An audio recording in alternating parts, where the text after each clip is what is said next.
ওম শান্তি 11 আগষ্ট 2020 শাখাৰ মুৰলী মৰমৰ সন্তানসকল তোমালোকৰ এইম অবজেক্ট হ'ল ৱণ্ডাৰফুল ৰং বিৰঙৰ সৃষ্টিৰ মালিক হোৱা সেয়েহে সদায় আনন্দত হৰ্ষিত হৈ থাকা নিস্তেজ হৈ নাথাকিবা প্ৰশ্ন ভাগ্যৱান সন্তানসকলৰ কোনটো উৎসাহ সদায় থাকিব উত্তৰ আমাক বেহদৰ পিতাই নতুন সৃষ্টি ৰাজকুমাৰ ৰাজকুমাৰী কৰি তুলিবলৈ পঢ়াই আছে তোমালোকে এইটো উৎসাহেৰে সকলোকে বুজাব পাৰা যে এই যুদ্ধত স্বৰ্গ সমাহিত হৈ আছে এই যুদ্ধৰ পাছত স্বৰ্গ দুৱাৰ মুকলি হ'ব এইটো আনন্দত থাকিব লাগে আৰু আনন্দৰে আনকো বুজাব লাগে গীত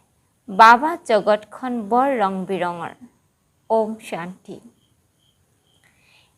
এনেকৈ বাবা কোনে ক'লে যে জগতখন ৰং বিৰঙৰ হয় এতিয়া ইয়াৰ অৰ্থ অন্য কোনেও বুজিব নোৱাৰে পিতাই বুজাইছে এইখন খেল ৰং বিৰঙৰ হয় যিকোনো চিনেমা আদিত বহুত ৰং বিৰঙৰ দৃশ্য আদি থাকে নহয় জানো এতিয়া এই অসীমৰ সৃষ্টি কোনেও নাজানে তোমালোকৰ মাজতো পুৰুষাৰ্থ ক্ৰম অনুসাৰে গোটেই বিশ্ব আদি মধ্য অন্তৰ জ্ঞান আছে তোমালোকে বুজি পোৱা স্বৰ্গ কিমান ৰং বিৰঙৰ হয় সুন্দৰ হয় যাক কোনেও নাজানে কাৰো বুদ্ধিত নাই সেইখন হ'ল ৱণ্ডাৰফুল ৰং বিৰঙৰ সৃষ্টি গোৱা হয় ৱাণ্ডাৰ অফ দ্য ৱৰ্ল্ড ইয়াক কেৱল তোমালোকেহে জানা তোমালোকে ৱাণ্ডাৰ অফ দ্য ৱৰ্ল্ডৰ কাৰণে নিজৰ নিজৰ ভাগ্য অনুসাৰে পুৰুষাৰ্থ কৰি আছা এইম অবজেক্টটো আছে সেয়া হ'ল ৱাণ্ডাৰ অফ দ্য ৱৰ্ল্ড ৰং বিৰঙৰ জগত য'ত হীৰা মুকুতা মহল থাকে তোমালোকে এক ছেকেণ্ডৰ ৱাণ্ডাৰ অফ দ্য ৱৰ্ল্ড অৰ্থাৎ বৈকুণ্ঠলৈ গুচি যোৱা তাত খেলা ৰাস বিলাস আদি কৰা যথাযথ ৱাণ্ডাৰফুল জগত হয় নহয় জানো ইয়াত হ'ল মায়াৰ ৰাজ্য এইখনো কিমান ৱাণ্ডাৰফুল মনুষ্যই কি কৰি থাকে জগতত এইটো কোনেও বুজি নাপায় যে আমি নাটকত খেলি আছোঁ যদি নাটক বুলি বুজি পায় তেন্তে নাটকৰ আদি মধ্য অন্তৰ জ্ঞানো থাকিব লাগে তোমালোক সন্তানসকলে জানা পিতা কিমান সাধাৰণ মায়ে একেবাৰে পাহৰাই দিয়ে নাকত ধৰিলে এয়া পাহৰাই দিলে এতিয়া স্মৃতিত থাকে বহুত হৰ্ষিত হৈ থাকে অহো মই ৱাণ্ডাৰ অফ দ্য ৱৰ্ল্ড স্বৰ্গৰ মালিক হৈ আছোঁ আকৌ পাহৰি গ'লে তেতিয়া নিস্তেজ হৈ যায় এনেকৈ নিস্তেজ হৈ যায় যে ভিৰ সকলো ইমান নিস্তেজ নহয় অলপো যেন বুজিয়েই নাপায় যে আমি স্বৰ্গলৈ যাবলৈ ওলাইছোঁ আমাক বেহদৰ পিতাই পঢ়াই আছে যেন একেবাৰে মৃত্যু হৈ যায় সেই আনন্দ নিচা নাথাকে এতিয়া ৱাণ্ডাৰ অফ দ্য ৱৰ্ল্ডৰ স্থাপনা হৈ আছে wonder of the world Srikrishna হ'ল ৰাজকুমাৰ এইটো তোমালোকেহে জানা কৃষ্ণ জন্মাষ্টমীটো যিসকল জ্ঞানত বুদ্ধিৱান হয় তেওঁলোকে নিশ্চয় বুজায় Srikrishna wonder of the world ৰাজকুমাৰ আছিল সেই সত্যযুগ আকৌ কলৈ গ'ল সত্য যুগৰ পৰা চিৰি কেনেকৈ নামি আহিল সত্য যুগৰ পৰা কলি যুগ কেনেকৈ হ'ল অৱৰোহণ কলা কেনেকৈ হ'ল তোমালোক সন্তানসকলৰ বুদ্ধিত উদয় হ'ব সেইটো আনন্দত বুজাব লাগে শ্ৰীকৃষ্ণ আহি আছে কৃষ্ণৰ ৰাজ্য পুনৰ স্থাপনা হৈ আছে এইটো শুনি ভাৰতবাসীও আনন্দিত হ'ব। কিন্তু এই উৎসাহ তেওঁলোকৰ আহিব যিসকল ভাগ্যৱান হ'ব। জগতৰ মনুষ্যটো ৰতনকো পাথৰ বুলি ভাবি দলিয়াই দিয়ে। কিন্তু এই উৎসাহ তেওঁলোকৰ আহিব যিসকল ভাগ্যৱান। এই জ্ঞান ৰতন সাগৰ হ'ল পিতা। এই ৰতনবোৰৰ বহুত মূল্য আছে। এই জ্ঞান ৰতন ধাৰণ কৰিব লাগে। এতিয়া তোমালোকে জ্ঞান সাগৰৰ পৰা প্ৰত্যক্ষভাৱে শুনা। সেয়েহে অন্য একো শুনা দৰকাৰ নাই। সত্য যুগত এয়া নাথাকে। তাত LLBও হ'ব নালাগে, চাৰ্জন আদিও হ'ব নালাগে। তাত এই নলেজেই নাই। তাততো তোমালোকে পালব্ধ ভোগ কৰা। গতিকে জন্মাষ্টমীৰ ওপৰত সন্তানসকলে ভালদৰে বুজাব লাগে। অনেকবাৰ মুৰলীও শুনোৱা হৈছে। সন্তানসকলে বিচাৰ সাগৰ মন্থন কৰিব লাগে, তেতিয়াহে পইণ্টছ ওলাব। ভাষণ দিবলগীয়া হ'লে পুৱাতে উঠি লিখিব লাগে, পুনৰ পঢ়িব লাগে। পাহৰি যোৱা পইণ্ট পুনৰ এড কৰিব লাগে। ইয়াৰ দ্বাৰা ধাৰণা ভাল হ'ব। তথাপিও লিখাৰ দৰে সকলোবোৰ ক'ব নোৱাৰিবা। কিবা নহয় কিবা পইণ্টছ পাহৰি যাবা। গতিকে বুজাব লাগে কৃষ্ণ কোন হয়। ইয়তো ৱণ্ডাৰ অৱ দ্য ৱৰ্ল্ড আছিল। ভাৰততে পেৰাডাইজ আছিল। সেই পেৰাডাইজৰ মালিক শ্ৰীকৃষ্ণ আছিল। আমি তোমালোকক বাৰ্তা দিওঁ যে শ্ৰীকৃষ্ণ আহি আছে। ৰাজযোগ ভগৱানে শিকাইছে, এয়াও শিকাই আছে। পবিত্ৰতাৰ কাৰণেও পুৰুষাৰ্থ কৰাই আছে। মুকুটধাৰী দেৱতা কৰি তুলিবৰ কাৰণে। এই সকলোবোৰ সন্তানসকলৰ স্মৃতিত উদয় হ'ব লাগে। যিসকল অভ্যাস থাকিব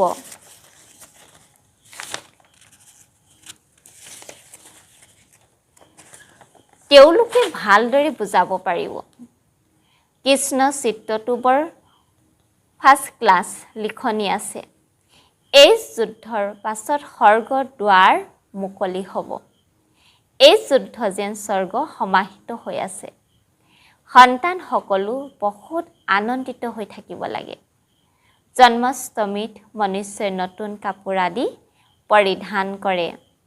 কিন্তু তোমালোকে জানা যে এতিয়া আমি এই পুৰণা শৰীৰ এৰি নতুন কাঞ্চন শৰীৰ ল'ম। কাঞ্চন কায়া বুলি কয় নহয়, অৰ্থাৎ সোণৰ শৰীৰ। আত্মাও পবিত্ৰ, শৰীৰো পবিত্ৰ। এতিয়া কাঞ্চন নহয়, কৰ্মানা অনুসৰি হৈ থাকে। স্মৃতি যাত্ৰাৰেহে কাঞ্চন হ'ব। বাবাই জানে বহুত আছে যিসকলৰ স্মৰণ কৰাৰো জ্ঞান নাই। তেতিয়াই স্মৃতিত থকা পৰিশ্ৰম কৰিবা, তেতিয়াহে বাণী শক্তিশালী হ'ব। এতিয়া সেই শক্তি ক'ত আছে? যোগে নাই। লক্ষ্মী নাৰায়ণ হ'বলৈ চেহেৰাও লাগিব নহয় জানো? পঢ়িব লাগিব। কৃষ্ণৰ জন্মাষ্টমীৰ ওপৰত বুজোৱা বহুত সহজ। কৃষ্ণ কাৰণে কোৱা হয় শ্যাম সুন্দৰ। কৃষ্ণকো কলা, নাৰায়ণকো কলা, ৰামকো কলা কৰি তৈয়াৰ কৰিছে।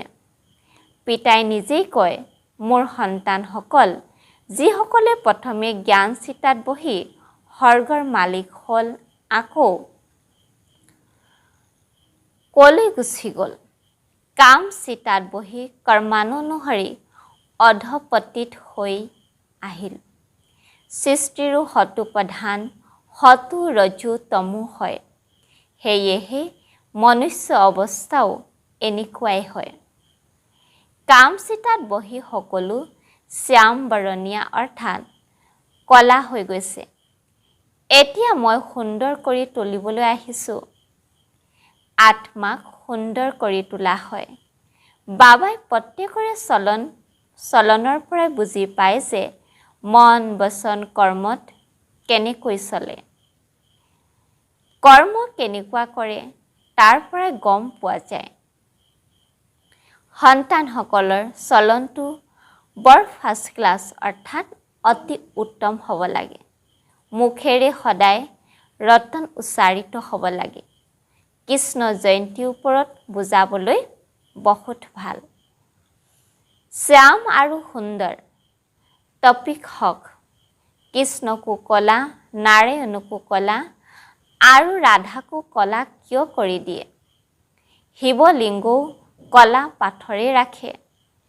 এতিয়া তেওঁ জানো কলা হয়? শিৱ কি হয় আৰু কি বস্তু তৈয়াৰ কৰে? এই কথাবোৰ তোমালোক সন্তানসকলেহে জানা। কলা কিয় কৰে তোমালোকে ইয়াৰ ওপৰত বুজাব পাৰিবা। এতিয়া চাম সন্তানসকলে কি সেৱা কৰে। পিতাইটো কয় এই জ্ঞান সকলো ধৰ্মাৱলম্বীৰ কাৰণে। তেওঁলোককো ক'ব লাগে যে পিতাই কয় মোক স্মৰণ কৰিলে তোমালোকৰ জন্ম জন্মান্তৰ পাপ খণ্ডন হৈ যাব। পবিত্ৰ হ'ব লাগে। যিকোনো লোকে তোমালোকে ৰাখি পিন্ধাব পাৰা। ইউৰোপীয়ান সকলকো ৰাখি পিন্ধাব পাৰা। যিয়েই নহওক তেওঁলোকক ক'ব লাগে ভগৱানো বাছ। নিশ্চয় কোনো তনৰ দ্বাৰা ক'ব নহয় জানো। তেওঁ কয় মামে কম অৰ্থাৎ মনেৰে কেৱল মোক স্মৰণ কৰা। দেহৰ সকলো ধৰ্ম এৰি নিজক আত্মা বুলি ভাবা। বাবাই কিমান বুজায় তথাপিও বুজি নাপায়। তেতিয়া পিতাই বুজি পায় যে এওঁ ভাগ্যতে নাই। এইটো বুজি পায় যে শিৱ বাবাই পঢ়ায়। ৰথ অবিহনেতো পঢ়াব নোৱাৰে। ইংগিত দিয়াটোৱে যথেষ্ট হয়। কোনো সন্তানৰ বুজোৱা প্ৰেক্টিচ ভাল। বাবা মাম্মা কাৰণেতো ভাবে এওঁলোক উচ্চ পদ পাব। মাম্মাও সেৱা কৰিছিল নহয় জানো। এই কথাবোৰ বুজিবলগীয়া হয়। মায়াৰো অনেক প্ৰকাৰৰ ৰূপ থাকে। বহুতে কয় মোৰ হৰিত মাম্মা আহে, শিৱ বাবা আহে, কিন্তু নতুন পইণ্টছটো নিৰ্ধাৰিত হৰি দ্বাৰা শুনাব নে আন কাৰোবাৰ দ্বাৰা শুনাব? এইটো হ'ব নোৱাৰে। এনেইতো কন্যাসকলেও নিজৰ বহুত প্ৰকাৰৰ পইণ্টছ শুনায়। আলোচনীত কিমান কথা প্ৰকাশ পায়। এনেকুৱা নহয় যে মাম্মা বাবা তেওঁলোকৰ হৰিত আহে, মাম্মা বাবাই লিখায়। নহয়, পিতাটো ইয়াতেই অৰ্থাৎ প্ৰত্যক্ষভাৱে আহে। সেইকাৰণেতো ইয়ালৈ শুনিবলৈ আহা। যদি মাম্মা বাবা কাৰোবাৰ শৰীৰত আহে তেনেহ'লে তাতে বহি তেওঁৰ দ্বাৰা পঢ়ক। কিন্তু নহয়, ইয়ালৈ আহিবলৈ সকলোৰে আকৰ্ষিত হয়। দূৰৈত থকা সকলেও আৰু বেছিকৈ আকৰ্ষিত হয়। সেয়েহে সন্তানসকলে জন্মাষ্টমীৰ ওপৰত বহুত সেৱা কৰিব লাগে। কিন্তু বাবাই দেখিবলৈ পায় যে কোনো আনন্দ একেবাৰে নাই। শ্ৰীমতত নচলিবলৈ যেন প্ৰতিজ্ঞাহে কৰি লয়। কিন্তু বাবাই দেখিবলৈ পায় যে সন্তানসকলে সেৱাৰ কথা চিন্তা কৰি থাকে। বুজি পায় যে বাবা সেৱা নকৰিলে, কাৰোবাক ৰাস্তা নেদেখুৱালে তাৰমানে আমি অন্ধ হৈয়ে থাকিলোঁ। এইটো বুজিবলগীয়া কথা নহয় জানো। বেজতো কৃষ্ণ চিত্ৰ আছে। ইয়াৰ ওপৰতো তোমালোকে বুজাব পাৰা। যিকোনো লোকে সোধে তেওঁলোকক কলা কিয় দেখুৱাইছে ক'ব নোৱাৰিব। শাস্ত্ৰবোৰত লিখি দিছে ৰামৰ স্ত্ৰীক হৰণ কৰি ল'লে, কিন্তু এনেকুৱা কথা তাত নহয়, তাত স্বৰ্গত নহয়। তোমালোক ভাৰতবাসীয়ে পৰী দেশৰ আছিলা, এতিয়া কবস্থানী হৈ গৈছা। আকৌ জ্ঞান চিতাত বহি দৈৱী গুণ ধাৰণ কৰি পৰিস্থানী হোৱা। সেৱাটো সন্তানসকলে কৰিব লাগিব, সকলোকে বাৰ্তা দিব লাগে। এই ক্ষেত্ৰত বহুত দৈৱিক গুণ ধাৰণ কৰি পৰিস্থানী হোৱা। এই ক্ষেত্ৰত বহুত বোধ শক্তি লাগে। ইমান নিচা থাকিব লাগে, আমাক ভগৱানে পঢ়ায়। ভগৱানৰ লগত থাকোঁ, ভগৱানৰ সন্তানো হওঁ আৰু আমিও পঢ়োঁ। আৱাসিক স্কুলত থাকিলে তেতিয়া বাহিৰৰ সংগ নালাগে। এইখনো স্কুল নহয় জানো? খ্ৰীষ্টিয়ানসকলৰ তথাপিও শিষ্টাচাৰ থাকে। এতিয়াতো একেবাৰে নো মেনাৰ্ছ, অৰ্থাৎ অলপো শিষ্টাচাৰ নাই। তমোপ্ৰধান পতিত হয় দেৱতাসকলৰ আগত গৈ মূৰ দোৱায়। কিমান তেওঁলোকৰ মহিমা আছে। সত্য যুগত সকলোৰে দৈৱী চৰিত্ৰ আছিল, এতিয়া আখুৰী চৰিত্ৰ হ'ল। এনেকৈ তোমালোকে ভাষণ দিলে তেতিয়া শুনি বহুত আনন্দিত হ'ব। সৰু মুখৰ ডাঙৰ কথা, এনেকৈ কৃষ্ণ কাৰণে কয়। তোমালোকে কিমান ডাঙৰ কথা শুনা, ইমান ডাঙৰ হ'বৰ কাৰণে। তোমালোকে ৰাখি যিকোনো লোককে পিন্ধাব পাৰা। পিতাৰ এই বাৰ্তা সকলোকে দিব লাগে। এই যুদ্ধ স্বৰ্গ দুৱাৰ মুকলি কৰিব। এতিয়া পতিতৰ পৰা পাৱন হ'ব লাগে। পিতাক স্মৰণ কৰিব লাগে, দেহধাৰী স্মৰণ কৰিব নালাগে। এজন পিতাই সকলোকে সদ্গতি কৰে। এইখন হয়েই আইৰণ এজিড ৱৰ্ল্ড। তোমালোক সন্তানসকলৰ বুদ্ধিটো পুৰুষাৰ্থৰ ক্ৰম অনুসৰি ধাৰণ হয়। স্কুলৰতো স্কলাৰশ্বিপ ল'বলৈ বহুত পৰিশ্ৰম কৰে। ইয়াতো ইমান ডাঙৰ স্কলাৰশ্বিপ, সেৱা বহুত আছে। মাতাসকলৰ বহুত সেৱা কৰিব পাৰে। সকলোৰে চিত্ৰ লোৱা, কৃষ্ণ কলা, নাৰায়ণ কলা, ৰামচন্দ্ৰৰো কলা চিত্ৰ লোৱা, শিৱৰো কলা, তাৰ পাছত বহি বুজোৱা। দেৱতাসকলক কিয় কলা কৰি দিছে? শ্যাম সুন্দৰ শ্ৰীনাথ দুৱাৰলৈ যোৱা, তাত একেবাৰে কলা চিত্ৰ আছে। গতিকে এনেকুৱা চিত্ৰবোৰ একত্ৰিত কৰি থ'ব লাগে, নিজৰো দেখুৱাব লাগে। শ্যাম সুন্দৰ অৰ্থ বুজাই কোৱা যে তোমালোকেও এতিয়া ৰাখি পিন্ধি কাম চিতাৰ পৰা নামি জ্ঞান চিতাত বহিলে তেতিয়া সুন্দৰ পবিত্ৰ হবাগৈ। ইয়াততো তোমালোকে সেৱা কৰিব পাৰা, ভাষণ বহুত ভালদৰে দিব পাৰা যে এওঁলোকক কলা কিয় কৰিলে, শিৱলিংগকো কিয় কলা কৰিলে, সুন্দৰ আৰু শ্যাম বুলি কিয় কয়, আমি বুজাম। এই ক্ষেত্ৰত কোনেও বিতুষ্ট নহ'ব। সেৱাটো বহুত সহজ। পিতাইটো বুজাই থাকে, সন্তানসকল ভাল গুণ ধাৰণ কৰা, কুলৰ নাম উজ্জ্বল কৰা। তোমালোকে জানা যে এতিয়া আমি উচ্চতকৈ উচ্চ ব্ৰাহ্মণ কুলৰ হওঁ। আকৌ ৰাখি বন্ধনৰ অৰ্থ তোমালোকে যিকোনো লোককে বুজাব পাৰা। বৈশ্যাসকলকো বুজাই ৰাখি পিন্ধাব পাৰা। চিত্ৰ লগত থাকিব লাগে। পিতাই কয় মামেকম স্মৰণ কৰা। এইটো আদেশ মানিলে তোমালোকে সুন্দৰ পবিত্ৰ হৈ যাবা। বহুত যুক্তি আছে, কোনেও বিতুষ্ট নহ'ব। কেৱল এজনৰ বাহিৰে কোনো মনুষ্য মাত্ৰে কাৰো সদ্গতি কৰিব নোৱাৰে। ৰাখি বন্ধনৰ দিন নহ'লেও যিকোনো সময়তে ৰাখি পিন্ধাব পাৰা। এয়াতো অৰ্থ বুজিব লাগে। ৰাখি যেতিয়াই বিচাৰা তেতিয়াই পিন্ধাই দিব পাৰা। তোমালোকৰ ধান্দাই হৈছে এইটো, কোৱা পিতাৰ সৈতে প্ৰতিজ্ঞা কৰা। পিতাই কয় মামেকম স্মৰণ কৰা, তেতিয়া পবিত্ৰ হৈ যাবা। মছজিদতো গৈ তোমালোকে তেওঁলোকক বুজাব পাৰা, আমি ৰাখি পিন্ধাবলৈ আহিছোঁ। এই কথাত তোমালোকৰ বুজোৱা অধিকাৰ আছে। পিতাই কয় মোক স্মৰণ কৰা, তেতিয়া পাপ খণ্ডন হৈ যাব। পবিত্ৰ হৈ পবিত্ৰ সৃষ্টিৰ মালিক হৈ যাবা। এতিয়াতো পতিত সৃষ্টি নহয় জানো? গল্ডেন এজ অৰ্থাৎ স্বৰ্ণিম যুগ নিশ্চয় আছিল।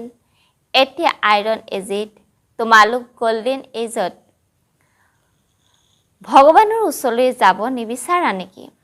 এনেকৈ শুনোৱা, তেতিয়া তৎক্ষণাৎ আহি চৰণত পৰিব। ভাল বাৰু। অতি মৰমৰ কল্পৰ পাছত পুনৰাই লগ পোৱা সন্তানসকলৰ প্ৰতি মাতা পিতা বাপ দাদা স্নেহপূৰ্ণ স্মৰণ আৰু গুড মৰ্ণিং। আত্মিক পিতাৰ আত্মিক সন্তানসকলক নমস্কাৰ। ধাৰণাৰ কাৰণে মুখ্য হাৰত কৈছে, জ্ঞান ৰতনৰ সাগৰৰ পৰা যি অবিনাশী জ্ঞান ৰতন প্ৰাপ্ত হৈ আছে তাৰ মূল্য দিব লাগে। বিচাৰ সাগৰ মন্থন কৰি নিজৰ ভিতৰত জ্ঞান ৰতন ধাৰণ কৰিব লাগে। মুখেৰে সদায় ৰতন উচ্চাৰিত কৰিব লাগে। 2 নম্বৰত কৈছে, স্মৃতি যাত্ৰাত থাকি বাণীক শক্তিশালী কৰি তুলিব লাগে। স্মৃতি দ্বাৰা আত্মা কাঞ্চন হ'ব, সেইবাবে স্মৰণ কৰাৰ জ্ঞান আহৰণ কৰিব লাগে। বৰদান, পুৰণি দেহ আৰু সৃষ্টিক পাহৰি যাওঁতা বাপ দাদাৰ অন্তৰাখনধাৰী হোৱা। বিস্তাৰত কৈছে, সংগমযোগী শ্ৰেষ্ঠ আত্মাসকলৰ স্থান হৈছে বাপ দাদা অন্তৰাখন। এনেকুৱা আসন গোটেই কল্পত পাব নোৱাৰা। বিশ্ব ৰাজ্য বা দেশ ৰাজ্য আসন পাই থাকিবা, কিন্তু এই আসন নাপাবা। এইখন ইমান বিশাল আসন যে চলা ফুৰা খোৱা হোৱা, কিন্তু সদায় আসনত অধিষ্ঠিত হৈ থাকিব পাৰা। যিসকল সন্তান সদায় বাপ দাদা অন্তৰাখনত অধিষ্ঠিত হৈ থাকে, তেওঁলোকে এই পুৰণা দেহ বা দেশৰ জগতৰ পৰা বিস্মৃতি হৈ থাকে। ইয়াক দেখিও নেদেখে। শ্লোগান, হিমিত অৰ্থাৎ সদৰ নাম মান জখৰ পিছত দৌৰা অৰ্থাৎ ছায়াৰ পিছত লাগি থাকা। ওম শান্তি।